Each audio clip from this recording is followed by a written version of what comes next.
Hello everyone. तो कैसे हैं आप सभी लोग। तो आपकी जेई एडवांस की प्रिपरेशन बहुत ही शानदार चल रही होगी और आप लोगों ने इस सीरीज को जितना प्यार दिया है उसके लिए बहुत बहुत धन्यवाद। तो यहाँ पर आप ब्रेन स्टॉर्म के अंदर एक चैलेंजिंग क्वेश्चन, हर दिन एक नया क्वेश्चन देख रहे हैं। बेसिकली ये नए क्वेश्चन आपकी जेई एडवांस की प्रिपरेशन को बहुत ही अच्छे से बूस्ट कर रहा है। ऐसे कई कमेंट और ऐसे कई मैसेज मुझे भी मिले हैं। तो चलिए, आप तैयार हैं अगले क्वेश्चन के लिए। तो अगला क्वेश्चन जो है बेसिकली मैं लेके आया हूं केमिस्ट्री में केमिकल काइनेटिक्स से।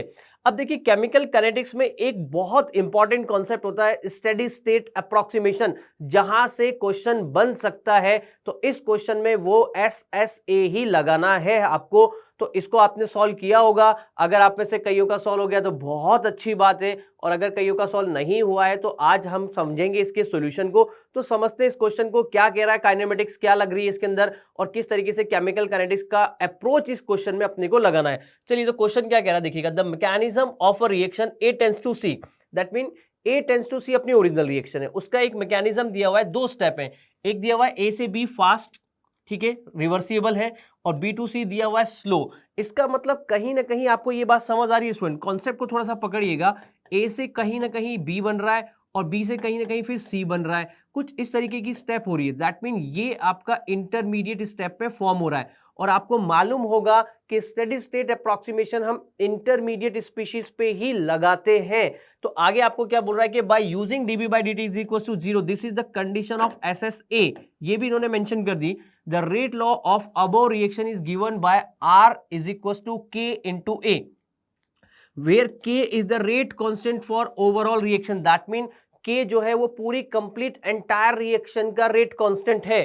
तो आपसे पूछ रहा है कि अगर KF की वैल्यू इतनी, KB की, K2 की इतनी वैल्यू है, तो वैल्यू ऑफ 10K बताइए कितना होगा। इंटीजर में आपको आंसर देना है। तो इसके लिए अपन सबसे पहले देखिए क्या करते हैं। अपन सिंपल काम करते हैं कि सबसे पहले मैं dB by dt लिखता हूं। तो देखो, मैं dB by dt के लिए अप्रोच लगाता हूं। तो पहली रिएक्शन को अगर मैं ध्यान से देखूं तो देखिएगा यहां से क्या हो रहा है, KF कॉन्सेंट्रेशन ऑफ ए, इस रेट से ये A से B में बन रहा है, मतलब फॉर्मेशन ऑफ B हो रहा है, और B वापस बैकवर्ड भी तो जा रहा है। तो मैं लिख सकता हूं कि ये हो जाएगा KB इंटू B हो जाएगा आपके पास। ये फर्स्ट रिएक्शन से ले लिया, पर सेकेंड रिएक्शन में देखिए B फिर से डिसोसिएट हो रहा है। तो मैं लिख सकता हूं यहां से क्या कि K2 इंटू B जो है ये सेकेंड रिएक्शन से। तो ये overall net dB by dt मैंने कैलकुलेट कर लिया। अब this dB by dt that mean ये B जो स्पीशीज है ये इंटरमीडिएट है, तो इस पे SSA की कंडीशन अगर हम लगा दें, हालांकि एग्जामिनर ने खुद नहीं दे दिए कि इसको अगर हम 0 मान लें, दैट मीन हम SSA में क्या करते हैं, SSA में हम इंटरमीडिएट की चेंज होने की जो रेट है या उसकी कॉन्सेंट्रेशन चेंज होने का जो प्रोसेस है उसको कॉन्स्टेंटली मान लेते हैं। तो dB by dt बराबर मैंने क्या कर दिया, 0 कर दिया। तो देखिए यहां से मैं क्या करूंगा, इन दोनों को उधर ट्रांसफर कर देता हूं। तो जैसे ही मैं ट्रांसफर करूंगा तो B इक्वल्स टू मेरे पास आ जाएगा KF into concentration of A divide by K2 plus KB। ये मेरे पास एक इक्वेशन डिजाइन हो गई B के रेस्पेक्ट में, ठीक है।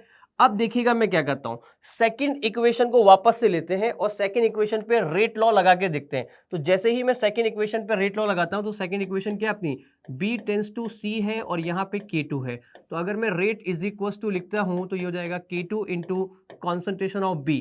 अब कॉन्सेंट्रेशन ऑफ B में प्रीवियस इक्वेशन से यहाँ पे पुट कर देता हूं।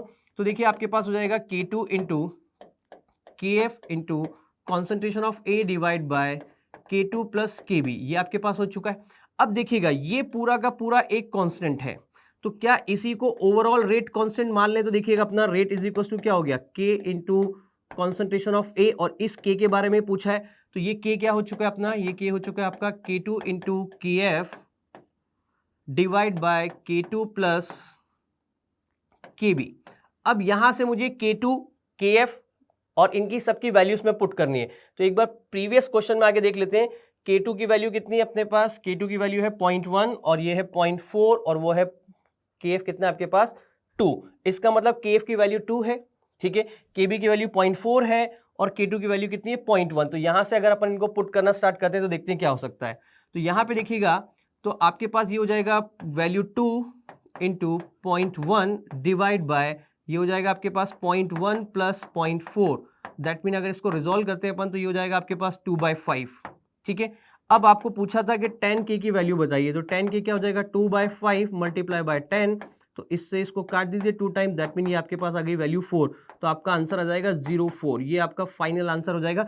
तो देखिए प्रॉब्लम बहुत ही इजी था, बट इसमें एक अप्रोच, एक कॉन्सेप्ट आपको सीखना था कि स्टेडी स्टेट अप्रोक्सीमेशन कैसे यूज किया जाता है।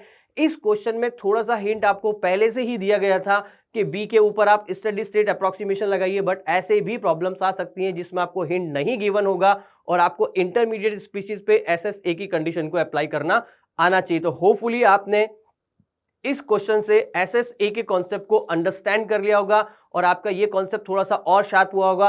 तो अब अगले चैलेंज के लिए आप रेडी रहिए, क्योंकि अगला फिर से एक और चैलेंज आएगा, केमिस्ट्री का ब्रेन स्टॉर्मिंग चैलेंज, जो आपको फाइट करना है और आपकी प्रिपरेशन में वो कहीं ना कहीं एक बार और पिनेकल या एक मिरेकल साबित होगा। Thank you.